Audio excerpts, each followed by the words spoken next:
fazer uma leitura aqui para harmonizar o ambiente, né? Aqui é o minuto de luz. Saiu aqui, confie. Confiança é sempre atitude positiva quando se conhece o valor daquilo ou daquele em que se confia.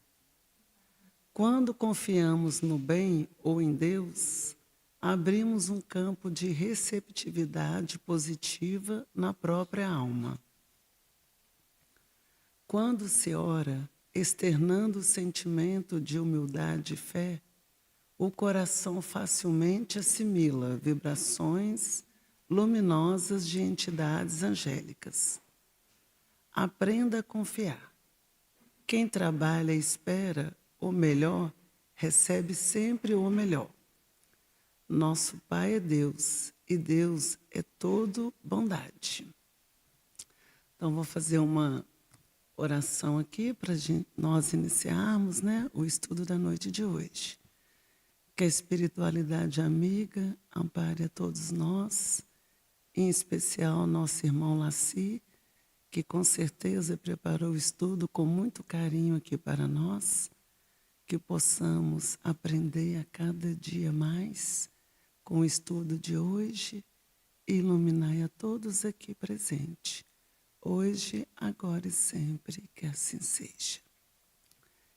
O tema de hoje vai ser Ante o Divino Médico, com nosso irmão Lacir. Fica à vontade, viu? A palavra é toda sua.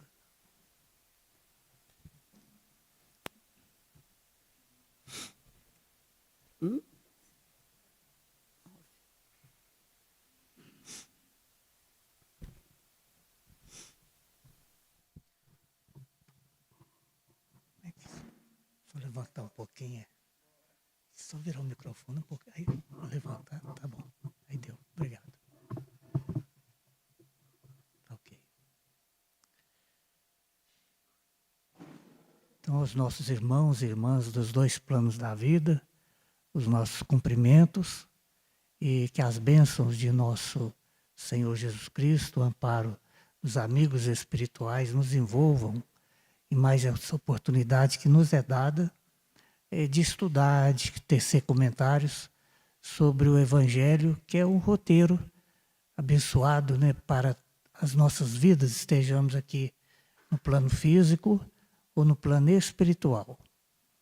Então, o nosso tema de hoje ele consta do livro intitulado O Livro da Esperança, no capítulo 78, e é um livro que traz 90 capítulos, né, no seu bojo, no seu contexto, e ele surgiu em comemoração ao centenário, aos 100 anos do Evangelho segundo o Espiritismo, que é a obra que representa o aspecto religioso da doutrina espírita. E então o Evangelho segundo o Espiritismo é de abril de 1864. Aí em 1964, então o Emmanuel ele organiza essa obra, trazendo estudos do Evangelho segundo o Espiritismo para nós. Então o livro é de autoria dele e é psicografado pelo médium Francisco Cândido Xavier. E é claro que quando a gente fala então do Evangelho à luz da doutrina espírita, a gente tem que considerar vários aspectos que são bem destacados, né? Então traz para nós o aspecto moral dos 4 evangelhos, Mateus, Marcos, Lucas e João. Não todas as passagens assim, mas muitas passagens onde o Cristo nos convida a uma reflexão sobre os nossos pensamentos, sobre as nossas atitudes, ou seja, buscando voltar o nosso olhar para a questão moral. E aí nós vamos ter vários capítulos, né, convidando ao perdão, convidando ao amor pelo inimigo, mas sempre com esse intuito de, em compreendendo a mensagem trazida por Allan Kardec nesta obra aí da Codificação Espírita, a terceira obra. A primeira é o Livro dos Espíritos, a segunda é o Livro dos Médiuns, a terceira o Evangelho segundo o Espiritismo, quarto o Céu e o Inferno e a quinta obra a Gênese, né? Então, dessa maneira, nós vamos buscando compreender a imortalidade, compreender a reencarnação, compreender a pré-existência da alma, mostrando então que nós não somos espíritos assim de primeira empreitada, de uma primeira hora. Não. Estamos aí no caminho já há um bom tempo buscando aprender e colocar em prática. Obviamente que exemplificar é a parte que requer um esforço maior do espírito para consigo mesmo. Renovação de conceitos, mas esse é que é o caminho, esse é que é o grande combate para o espírito, né? Como diz Paulo de Tarso, combati o bom combate, guardei a fé. Ou seja, a questão é interior. Então nós vamos no capítulo 78 da obra, o livro da Esperança, ante o Divino Mestre. Não são os que gozam saúde que precisam de médico. Não são os que gozam saúde que precisam de médico. Evangelho de Mateus, capítulo 9, versículo 12. E no Evangelho segundo o Espiritismo, no capítulo 24, no item 12, então nós vamos ter, começar, né, o comentário aí sobre essas passagens do Evangelho. Jesus se acercava principalmente dos pobres e dos deserdados, porque são os que mais necessitam de consolações, dos cegos dóceis e de boa fé, porque pedem-se-lhes dê à vista e não dos orgulhosos que julgam possuir toda a luz e de nada precisar.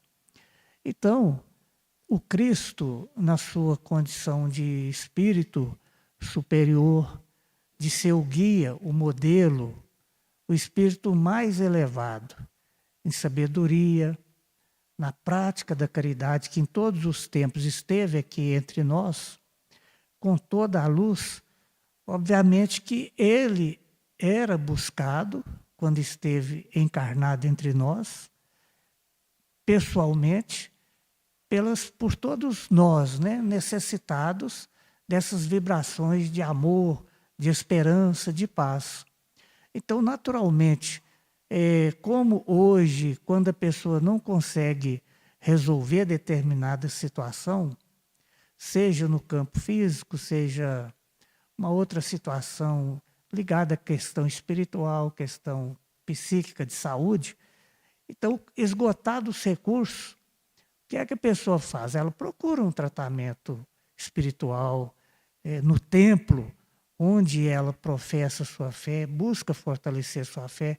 Então ela busca, porque percebeu que esgotou os seus recursos, a sua capacidade. Então ela vai naquele lampejo, naquela esperança de que ali a situação será, se não plenamente resolvida, mas muito bem encaminhada. E imagine então o Cristo, há 2000 anos, entre nós aqui encarnado, no seu amor infinito por todos nós, e os irmãos e irmãs enfermos, com a medicina, vamos dizer assim, naquela época, que era a melhor feição, mas que não conseguia, não tinha os recursos que tem hoje. Então, obviamente que a pessoa buscando curar a ela, ou a um filho, ou a um parente, ela ia buscar o Cristo, naturalmente. Então, nós vamos observar aqui, essa passagem citando, como que ele vivia no entorno dele, de irmãos reencarnados, mas os espíritos são atraídos pelos nossos pensamentos. Como está na questão 553, as questões 553 e 553A de O Livro dos Espíritos. Então, os espíritos são atraídos pelos nossos pensamentos. Imaginem a pessoa enferma passando por alguma necessidade. Obviamente que o pensamento dela é voltado para aquela situação. E ela vai, pelo pensamento, atrair também irmãos desencarnados. Então, não eram somente as pessoas que buscavam o Cristo, o divino médico, buscando a cura das enfermidades. Porque tem enfermidades também que têm uma grande parcela de influência espiritual sobre aquela situação, agravando aquele processo ali. Nós, espíritas, nós não temos nenhuma dúvida com relação a isso. Então, muitas vezes, determinada enfermidade, por exemplo, no livro Libertação, do espírito André Luiz e do médico Francisco Cândido Xavier, nós vamos notar perfeitamente isso, uma enfermidade perceptível aos olhos físicos, vamos dizer assim, na análise da medicina, mas que por trás tinha espírito influenciando aquele processo, agravando aquela situação. Então, diante do Cristo, buscando a cura, buscando alívio, não eram somente enfermos reencarnados. Tinha também enfermos desencarnados. Então, o Evangelho, ele não é um roteiro somente para nós que estamos aqui envergando um corpo físico, mas também para os irmãos desencarnados. Então, quando o espírito retorna à vida espiritual através do fenômeno da morte, ele passa a ter uma percepção mais ampla da sua realidade, porque aí já não tem mais a influenciá-lo o corpo físico. Ele já não se ilude mais com tamanha facilidade diante das situações. Não há mais a influência da matéria de forma tão forte como quando ele se encontra reencarnado. Então, numa percepção mais ampla, tendo conhecimento da real situação, onde que está o X da questão, onde que realmente dói o calcanhar, como que ele vai perceber de forma mais ampla isso. Então, é claro que aí os pedidos, as solicitações, as reflexões são muito mais profundas, porque já é o próprio espírito livre da matéria a refletir sobre todo esse processo.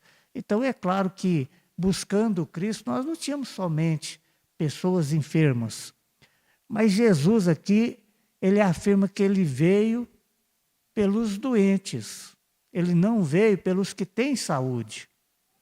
Isso é extremamente consolador, confortador.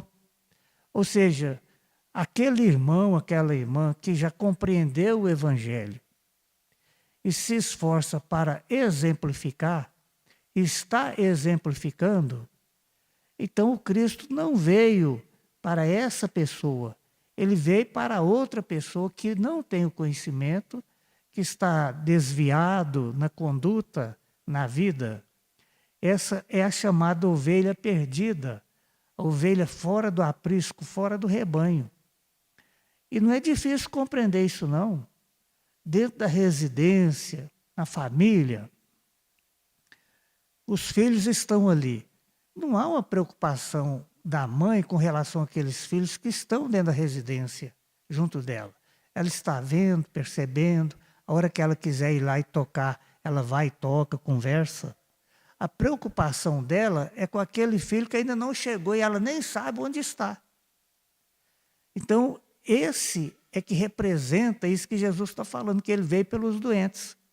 Ou seja, o Cristo veio por esses que estão fora do caminho, ou seja, para reencaminhá-los, e a partir do entendimento do Evangelho, da sua compreensão e do fortalecimento no sentido da coragem, da fé, para poder colocar em prática, então esses irmãos, essas irmãs vão estar trabalhando na divulgação, na exemplificação do Evangelho, onde quer que estejam, porque já estão no caminho.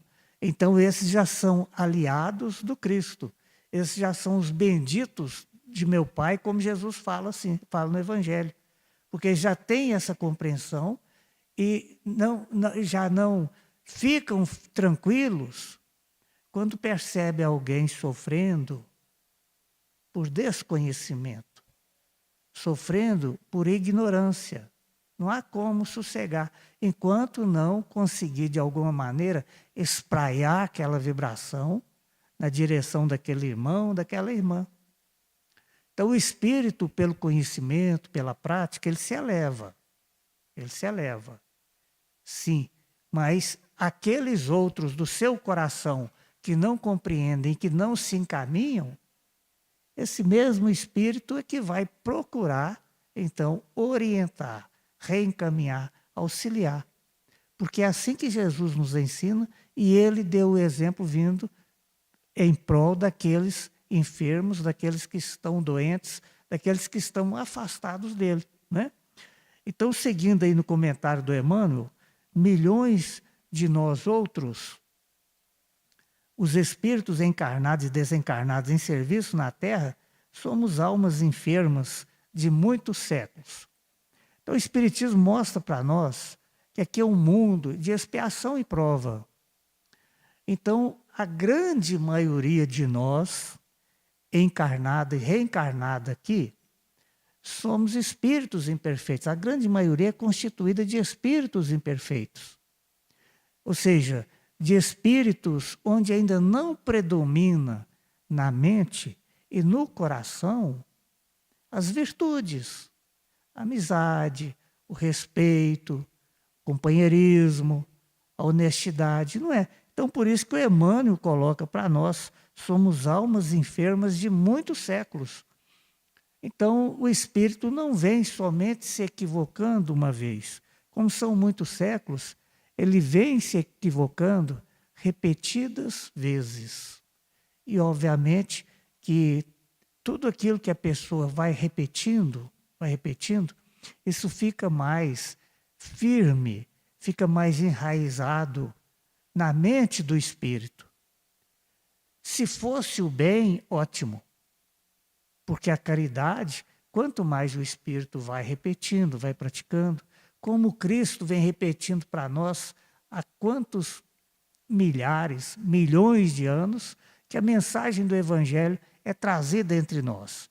Porque Sócrates, Platão, Lao Tse, Buda, Zoroastro, são muitos nomes, muitos irmãos que encarnaram e reencarnaram no planeta muito antes do Cristo, trazendo para nós a mensagem do Evangelho.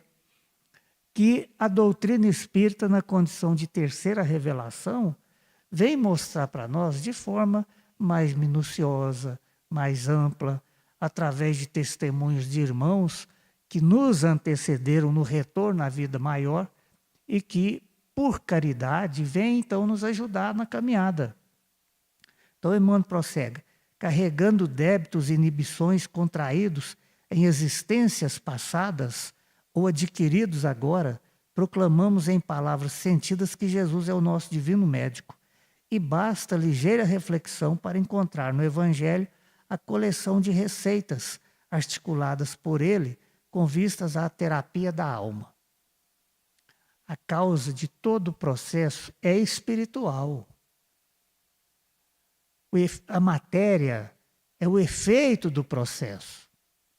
Então, antes de uma situação ser vivenciada na matéria, ela já existe no plano espiritual. Quando eu entrei ali, eu dei uma paradinha naquele cartaz que está ali, né? Então ele fala assim, que o grupo espírita Lares Unidos, que ele foi, antes dele ser materializado aqui, ele foi idealizado, planejado e já existia no plano espiritual. Tem esse testemunho no próprio cartaz que está ali na entrada, no texto ali. Ou seja, quando nós estamos aqui, vamos dizer assim, plantando o milho, os espíritos já comeram o mingau, a pamonha há muito tempo. Já há muito tempo. Então, os espíritos, eles é que planejam tudo no plano espiritual. E aí aqueles espíritos que precisam aliviar a consciência com relação à prática do Evangelho, eles vêm reencarnar para poder colocar em prática aquele projeto. Então o engenheiro ele faz a planta da edificação, mas não é ele que vai fazer a mistura de cimento com areia, tijolo, lá não é. É uma outra equipe. Então a espiritualidade planeja tudo no plano espiritual. Então quem vai reencarnar para poder colocar a mão na massa, vamos dizer assim, na materialização do processo, são espíritos que estão comprometidos a nível evolutivo com aquela etapa do processo ali. Então Deus não erra nada na misericórdia dele, o Cristo não. É tudo feito de acordo com as nossas necessidades, aquilo que realmente o Espírito precisa para ser feliz, para se libertar de todas essas situações que, na verdade, causam angústia, tristeza, melancolia, aquela alma. Então ele vem com esse objetivo. Então, nesse sentido, é que nós vamos compreender a misericórdia divina atuando sobre todos nós e em todos os momentos para que nós possamos nos sentir confiantes, fortalecidos e prosseguir na caminhada, né? Então, todas as indicações do sublime formulário primam pela segurança e concisão. Então, é importante ter certeza que todo esse processo, todas as realizações, pertencem a Deus. Deus é a causa inicial de tudo. É a inteligência maior de todo o universo. Então, tudo que existe pertence a Deus. É de Deus. Ele nos dá a oportunidade do usufruto daquela situação. E a nossa caminhada para Deus, ela está relacionada com o que nós fizermos de cada oportunidade que nos é dada. Então o Espírito pode perfeitamente se libertar conhecendo a verdade, fazendo o bem, servindo ao semelhante. Pode. Mas ele pode também criar dificuldade para ele através das atitudes, quando está reencarnado. Então, cada um de nós que se encontra encarnado ou reencarnado no planeta Terra, é o responsável por si mesmo, pelos seus feitos. E aí nós temos então a oportunidade de começarmos a nos corrigir a partir do entendimento que eu vou compreendendo que eu sou responsável pela minha tristeza, eu sou responsável pela minha alegria. Então, a minha tristeza, a minha alegria, isso não está relacionado ao comportamento, à atitude de outras pessoas, não. Está relacionado à minha forma de entender, de agir. Então, à medida em que nós vamos compreendendo isso, nós nos fortalecemos e vamos compreendendo que os recursos estão em nós mesmos. Isso consola, isso liberta, porque o espírito percebe que ele não depende de rituais, ele não depende de simbologias, ele não depende de outra pessoa. Ele depende dele mesmo, dele querer, dele desejar se modificar.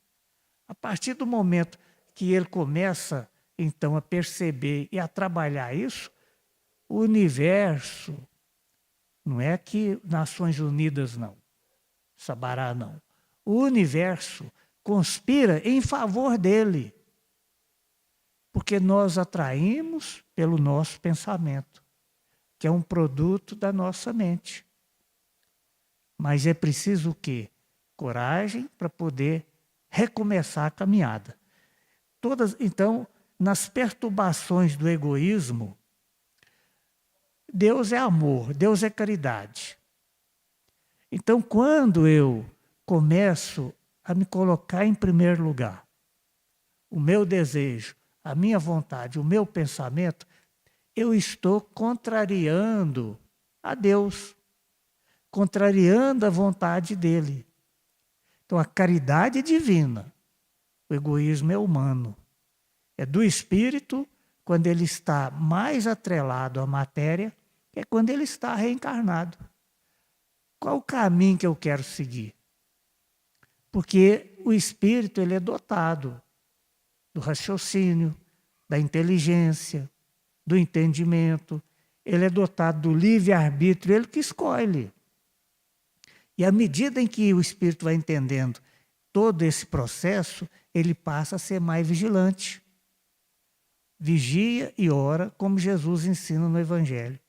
E à medida em que vai adotando esse processo de vigiar, prestar atenção, analisar, discernir, comparar, ele passa a agir de forma diferente, percebendo que tudo vai redundar, vai retornar sobre ele mesmo. Então, prosseguindo aqui na sequência, nas convulsões da cólera, na paciência, possuirás a ti mesmo. Então, a cólera, ou seja, a irritação, a enfermidade, todos os processos que conduzem o ser a esse desequilíbrio celular, regado aos vícios, às paixões de cunho moral, comportamental, o espírito, à medida que ele vai entendendo, ele busca, então, ir diminuindo a energia naquela direção, porque ele percebe que a caminhada, então, com Deus é mais suave. E o reino de Deus não está naquela rua, naquele bairro, naquela cidade, naquele país, não. Ele está dentro de cada um de nós, o reino de Deus. Então o espírito vai percebendo que ele precisa se autoanalisar. Vamos observar situações alheias envolvendo outras pessoas? Vamos. Ninguém vive de forma isolada. Mas a partir do momento em que eu tomei conhecimento do fato, a opinião que eu emiti a respeito daquilo, eu passo a compartilhar daquela responsabilidade também. Então, antes de enxergar, antes de compreender, a responsabilidade é uma. A partir do momento que compreendeu, que tomou conhecimento, já há uma parceria na solução daquela questão. Então, o Espiritismo vem chamar a nossa atenção, de forma mais ampla, sobre esses reflexos sobre a própria pessoa. É difícil de entender isso? Não é difícil. Não é difícil. Desde que o espírito faça uma oração, esteja reencarnado ou desencarnado, e peça uma inspiração, um entendimento mais amplo acerca da situação, porque deseja deseja se tornar um ser melhor. Quando passa a ter esse objetivo, o universo conspira em seu favor. Porque Deus é amor, então a energia maior vem acudir aquele processo, vem acudir aquela necessidade, vem ajudar na solução daquela questão. Mas é preciso o quê? Que seja feito de coração. Porque o reino de Deus está dentro de nós. E Jesus diz assim, vós sois deuses. Ou seja, a vibração do amor está dentro de cada um de nós.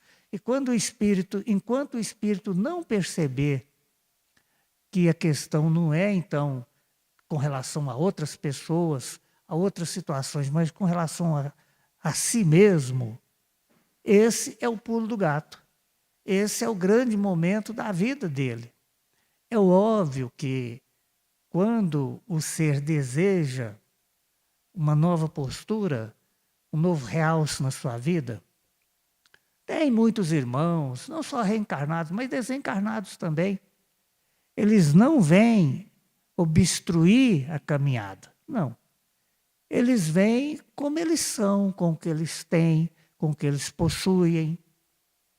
E eles representam um estímulo para aquele espírito, para que ele não venha desanimar diante daquela pretensão a que ele se coloca para poder caminhar nessa direção aí.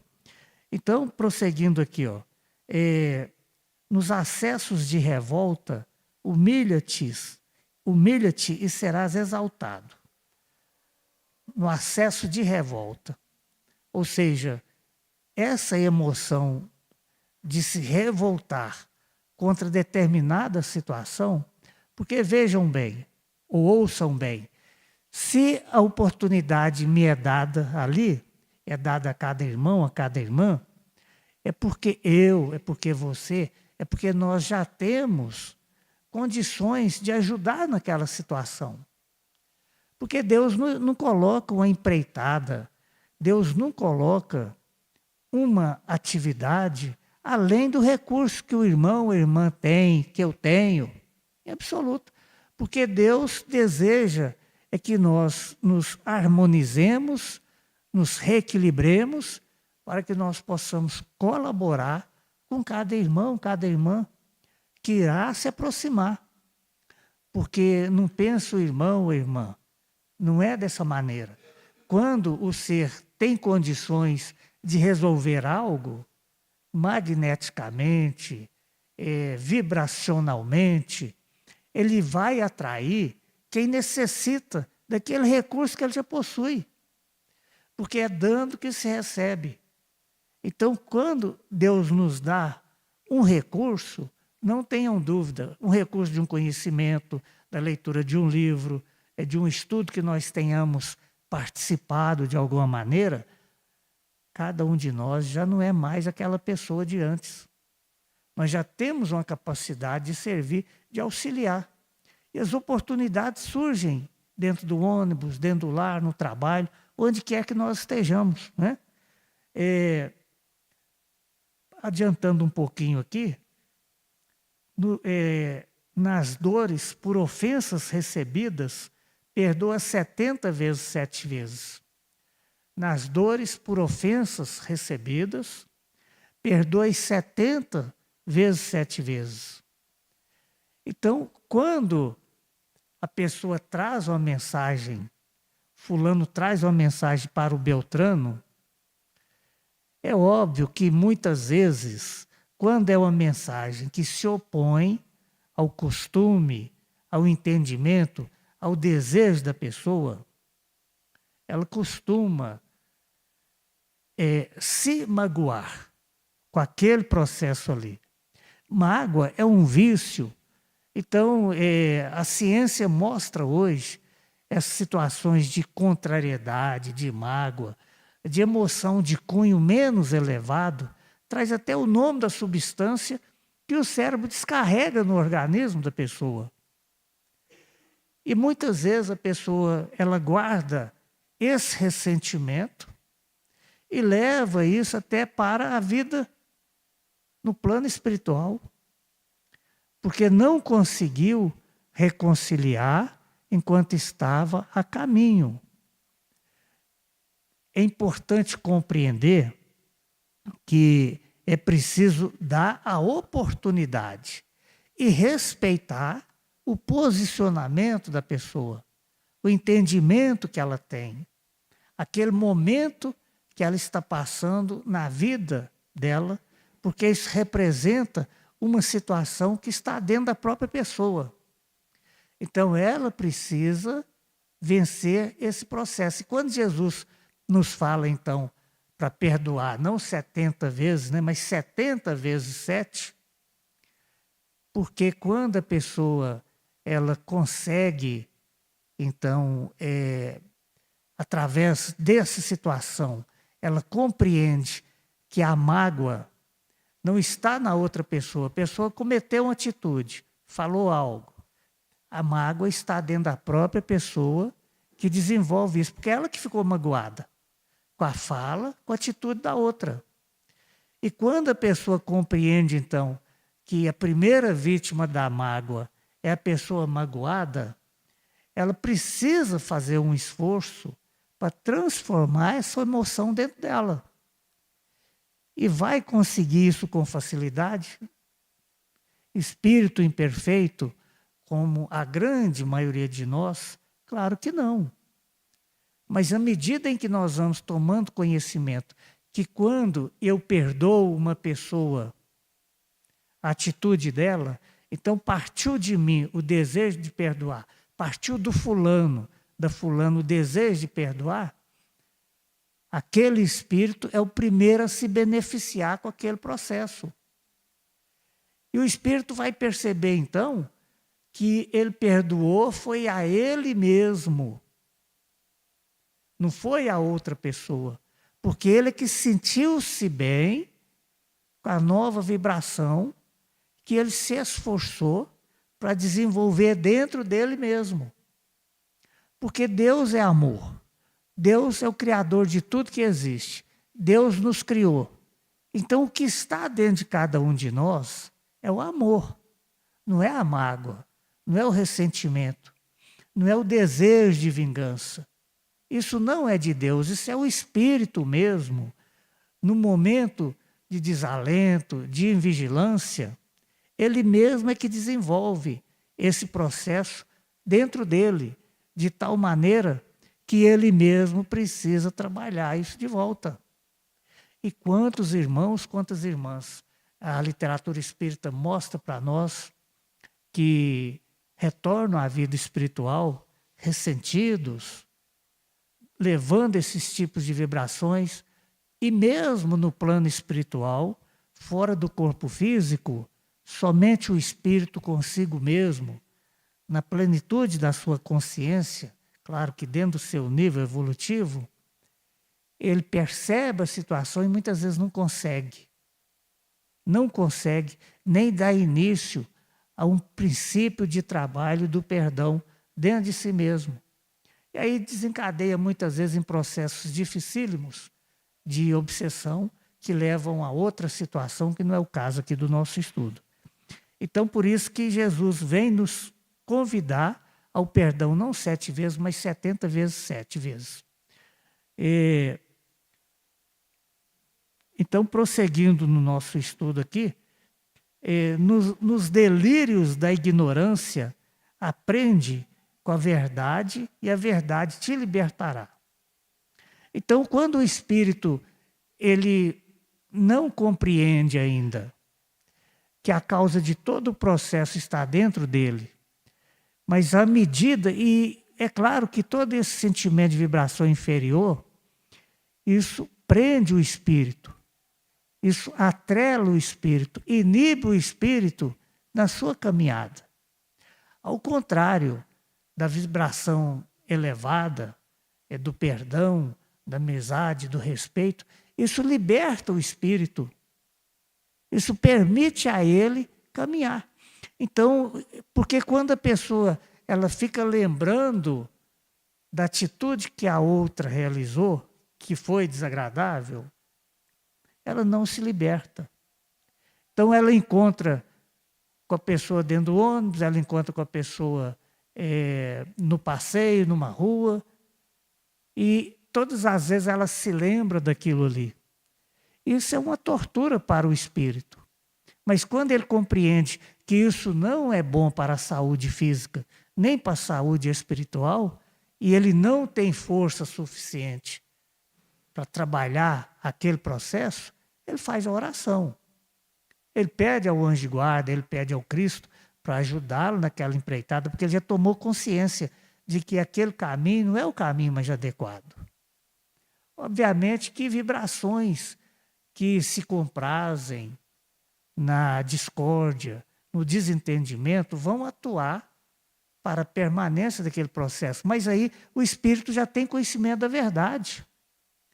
Então o apóstolo Paulo, antes do Cristo aparecer para ele lá no deserto, na chegada lá de Damasco, era uma situação. Depois que ele viu o Cristo, o diálogo já é uma outra situação.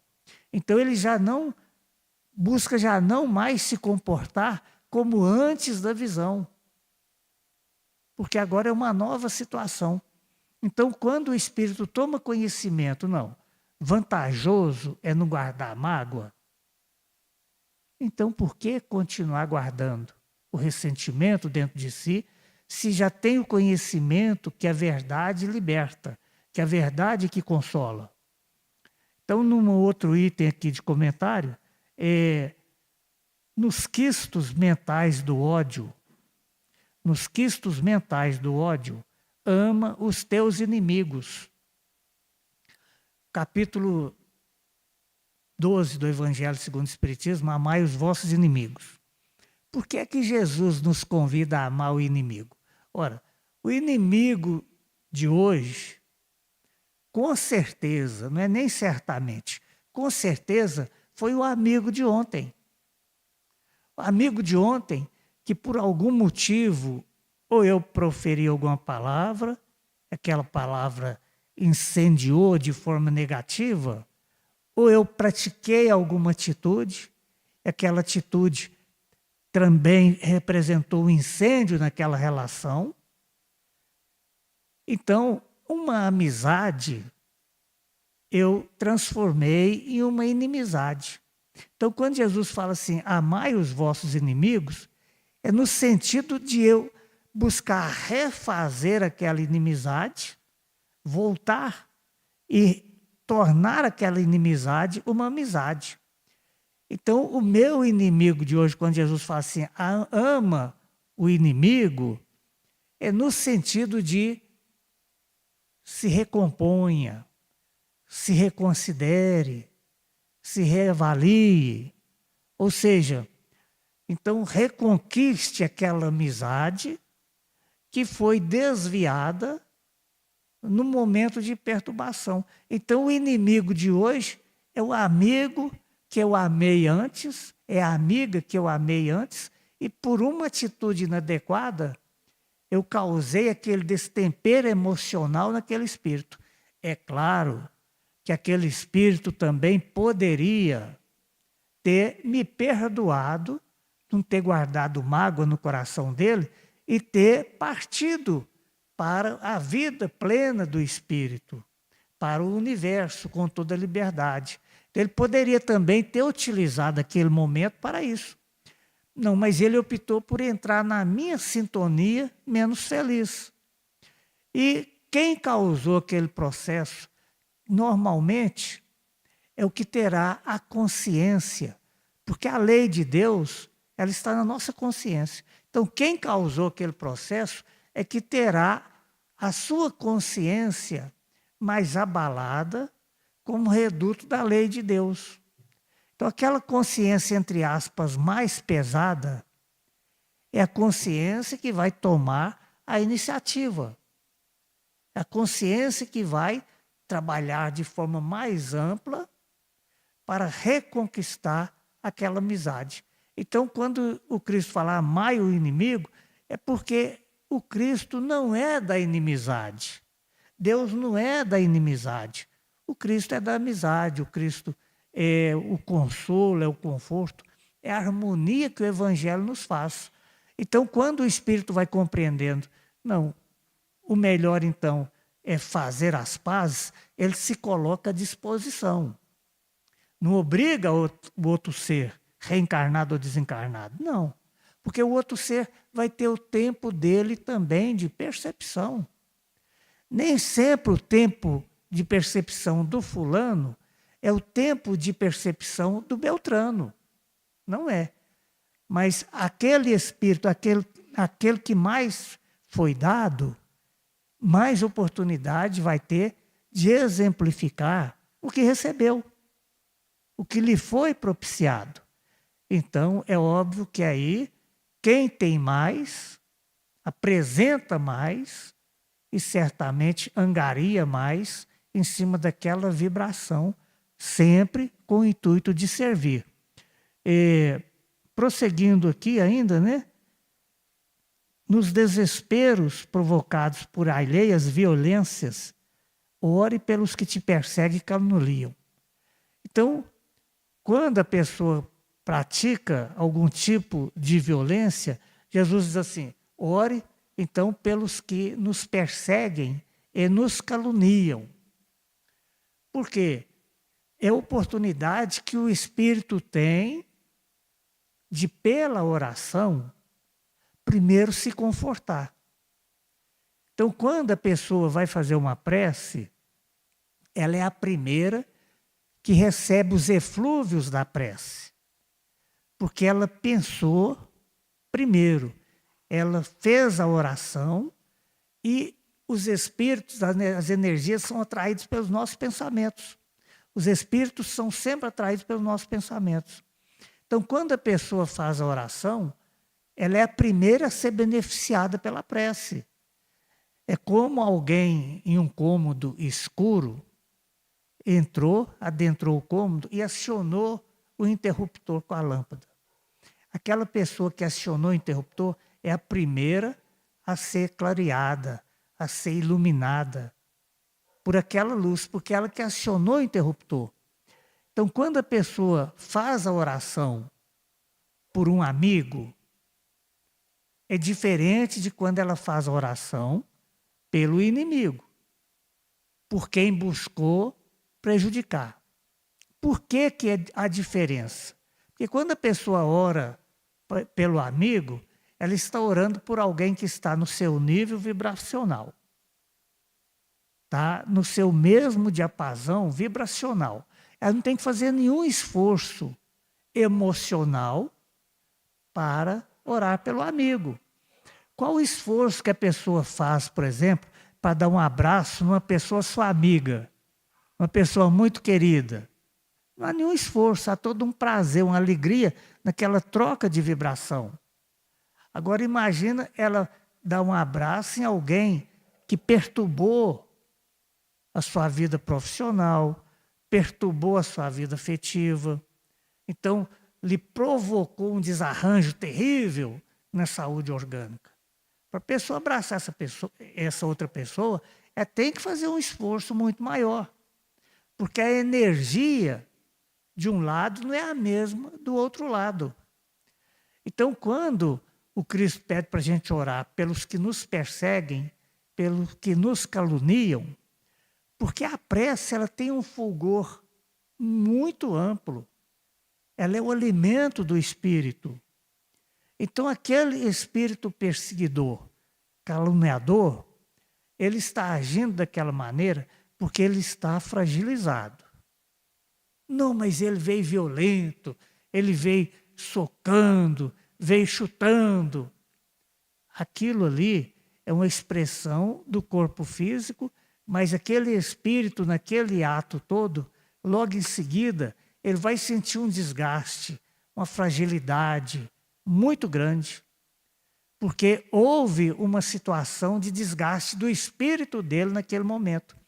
E a pessoa que fez a oração já é diferente. Ela entrou na vibração mais elevada e pela prece de coração, como Jesus ensina, essa oração atinge o espírito daquela pessoa, porque o espírito é que está agindo de forma violenta, não é o corpo é objeto, ele é efeito, ele é instrumento que o espírito está utilizando para manifestar a sua emoção. Então, o que alimenta o espírito é a oração. A outra pessoa, através da prece, ela consegue, sim, primeiro consolar a ela mesma, porque ela entrou na sintonia mais elevada. E, em segundo lugar, pela sua vontade, pelo seu desejo em aliviar a dor, o sofrimento alheio, ela vai consolar e vai confortar também. Então, nós vamos observar que o Evangelho é o alimento para o espírito. O Evangelho não é um alimento para o corpo. Dessa maneira que o Cristo veio nos trazer essa mensagem consoladora, né? Nas crises de incerteza quanto à direção espiritual, aí Jesus afirma: se queres vir após mim, negue a ti mesmo, tome a tua cruz e segue-me. Então eu convido Jesus. Se nós quisermos caminhar com Ele, é preciso que eu negue a mim mesmo. Esse negar a mim mesmo, o irmão ou a irmã negar a si mesmo, é reavaliar esses conceitos. Porque a pessoa, quando ela vai num determinado lugar, ela busca entrar na sintonia com aquele lugar onde ela está indo. Então, também, para sintonizar com o Cristo, com a espiritualidade maior, é preciso esse esforço no sentido de organizar o pensamento, de organizar a vibração mental, separar uma coisa da outra.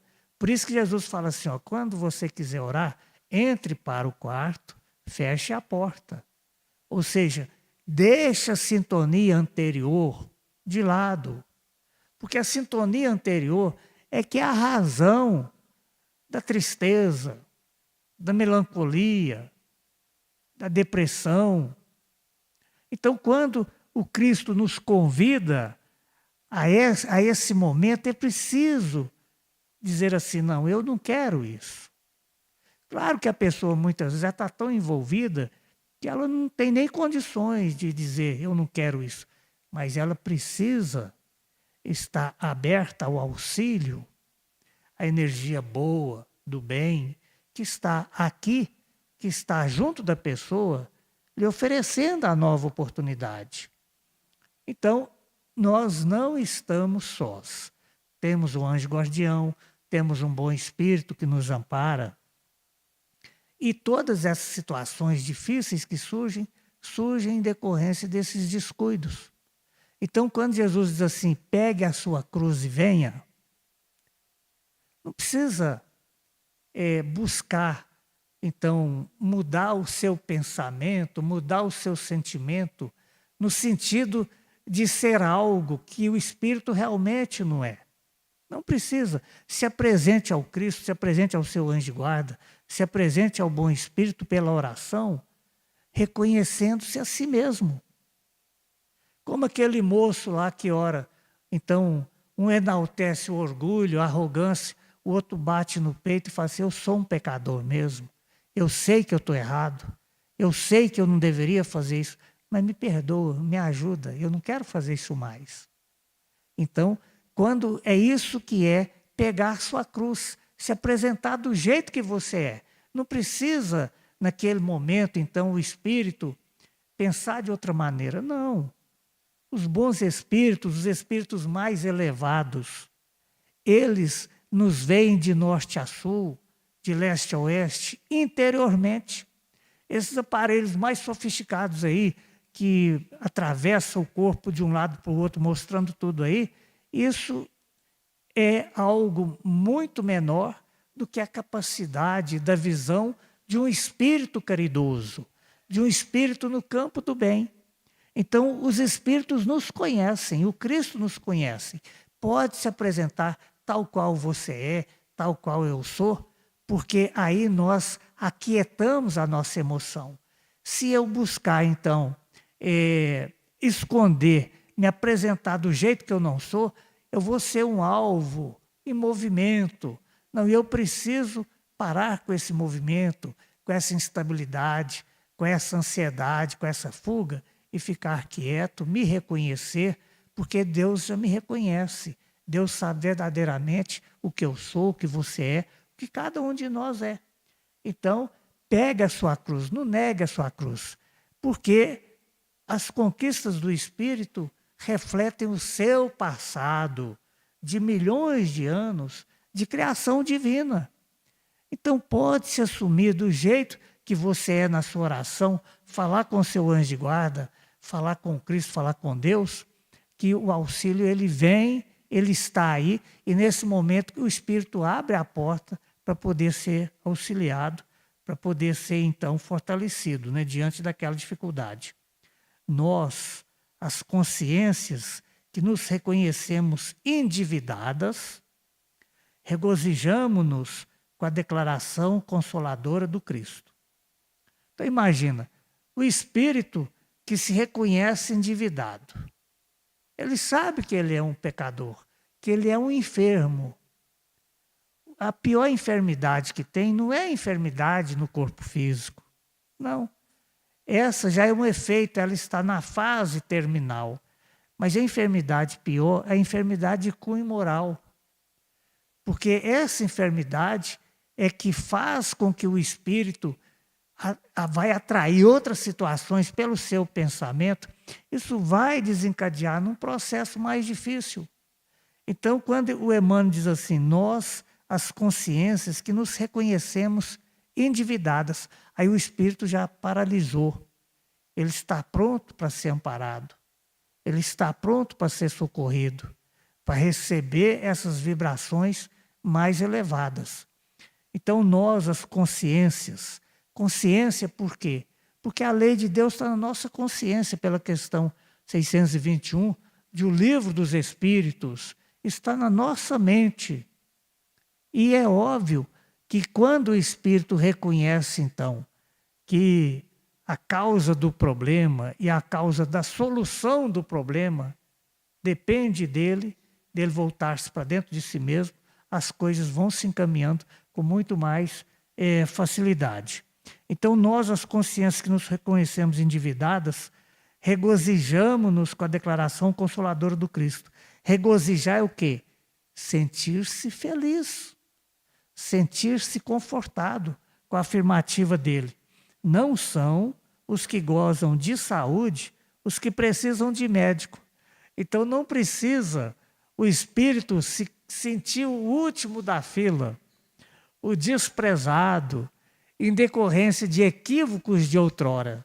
Não. Deus não vê o comportamento do espírito no período da ignorância, no período do desconhecimento, não.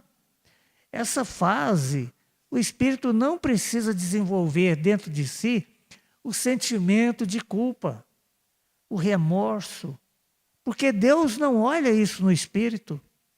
Deus olha a partir do momento em que ele reconhece o pecado, reconhece o erro e se predispõe a esse seu crescimento, a sua libertação. Então, a partir desse momento que o espírito entrou na sintonia mais elevada, esse momento é o momento do reconhecimento divino.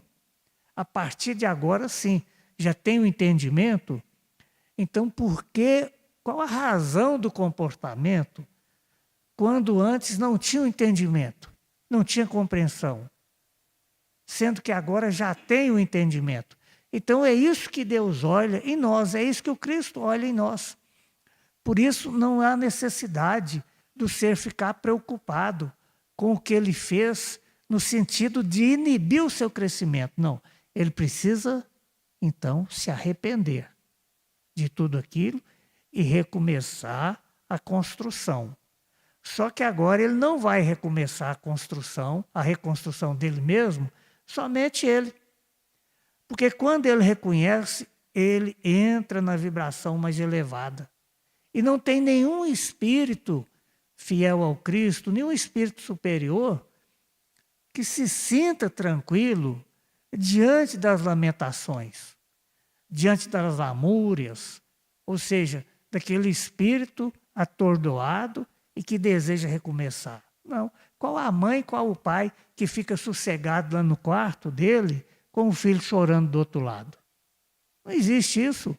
Então, se a mãe e o pai, que não são espíritos perfeitos, não ficam tranquilos com uma situação dessa, imagine se Deus vai ficar. Se o Cristo vai ficar, se a espiritualidade vai ficar, de forma nenhuma. Então, não são os que gozam de saúde os que precisam de médico.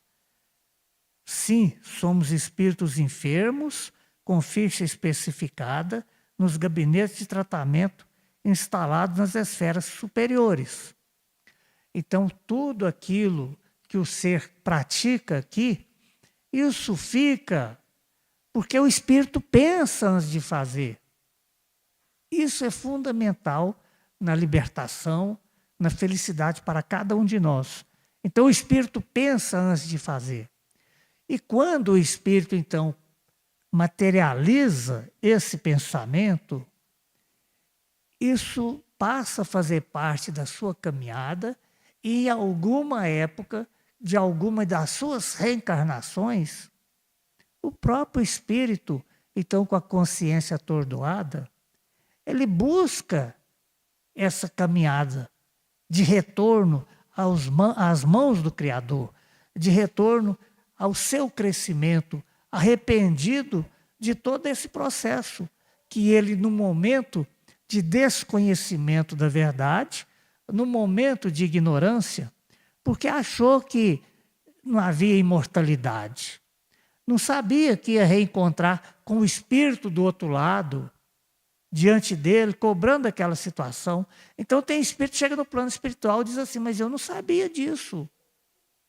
E aí os pecados, os equívocos dele ganham uma outra conotação no plano espiritual, porque ele vai ter atenuante da ignorância, do desconhecimento. como a partir do momento que já sabe da reencarnação, já sabe o espírito da imortalidade, a responsabilidade já muda, já de vibração. Então, sim, somos espíritos enfermos, com ficha especificada, nos gabinetes de tratamento instalados nas esferas superiores, dos quais instrutores e benfeitores da vida maior nos acompanham e analisam ações e reações. Então, tudo isso fica registrado, sim, no plano espiritual, mas, sobretudo, na nossa mente, no nosso subconsciente, de tal maneira que no plano espiritual, os espíritos, e tem espírito ainda que chega no plano espiritual, e ele nem percebe que o outro irmão está vendo plenamente. E ainda assim ele não conta a realidade como foi aqui. Ele faz a busca diminuir as suas atitudes, seus processos, sendo que o espírito benfeitor está vendo tudo na mente dele, tudo ali escrito, e vendo que ele não está sendo condizente com a verdade. Claro que o espírito benfeitor, ele não vai falar assim, "Ei, Laci, seu cara de pau, hein? Está mentindo até aqui." Ele não vai falar assim, não vai, porque ele é caridoso, ele vai ter piedade de mim, ele vai buscar me ajudar ali a ser mais sincero, a ser mais honesto. Mas tem espírito que mesmo chegando no plano espiritual, ele busca ainda, de alguma maneira, entre aspas, né, levar vantagem de alguma forma. Para fechar aqui o nosso estudo, então, então, da vida maior nos acompanham e analisam ações e reações, mas é preciso considerar que o facultativo, mesmo sendo nosso Senhor Jesus Cristo, ou seja, o médico dos médicos, mesmo sendo nosso Senhor Jesus Cristo, ele não pode salvar o doente, nem auxiliá-lo de todo, se o doente não quiser. Se o doente não fizer a parte dele. Então é preciso que Deus faz a parte dele, mas é preciso que eu, cada irmão, cada irmã, também faça a parte que lhe cabe. Então, a partir do momento em que há esse sincronismo, essa sintonia, tudo se modifica. A mulher enferma, 12 anos de enfermidade, ela foi curada porque ela se esforçou para entrar na sintonia cristã, ela quis, ela desejou ser curada. Então, a partir desse momento, o espírito começa a movimentar as energias não exteriores, as interiores que estão dentro de si mesmo, no seu coração, porque o resto Cristo faz, Deus faz, os bons espíritos fazem também. E quando é que eu vou fazer a minha parte? Eu, né? Então nós estamos concluindo aí o nosso estudo, falta mais um pedacinho aqui ainda. Mesmo sendo nosso Senhor Jesus Cristo, não pode salvar o doente, nem auxiliá-lo de todo, se o doente persiste em fugir do remédio. Então é importante compreender isso. Nós agradecemos aí a coordenação da reunião pelo convite, todos os irmãos e irmãs que nos ouvem, nos assistem, muito obrigado pela paciência, pela tolerância com as nossas palavras, que essas vibrações possam envolver os corações de todos vocês, de todos nós. Tenham uma ótima noite, até uma outra oportunidade por aí, né, ou por aqui, né, Messia? Pelos caminhos da vida. Muito obrigado, que Deus nos abençoe. Nós é que agradecemos, viu, pelo senhor estar aqui conosco, dando mais esse ensinamento para nós, né, que é o nosso Mestre Jesus, o médico das almas, né? Só de estarmos aqui, nós estamos procurando um remédio para melhorarmos, né? Então, muito obrigado e volte sempre, viu? Então, nós vamos agradecer, né? Interromper o estudo de hoje, despedir dos nossos irmãos que estão assistindo online, agradecer por este estudo maravilhoso, né? Que nós estamos aqui, nós já estamos sintonizando com Cristo, com esses ensinamentos para nossos melhoramentos de cada dia, que possamos, né, melhorar cada dia mais, fazer a nossa parte, porque Jesus está aí para deu muito exemplo de bons para nós. Agora falta nós praticarmos. Estarmos aqui significa que nós já estamos querendo ser melhores, porque ouvir esses ensinamentos, com certeza vamos sair daqui e refletir na nossa caminhada espiritual. Obrigado, Senhor, por tudo que nos destes. Iluminai todos os nossos irmãos aqui presentes, nossos irmãos online que estão assistindo às reuniões, que nós possamos retornar aos nossos lares em paz e que possamos estar aqui várias terças-feiras em teu santo amado nome, hoje, agora e sempre, que assim seja.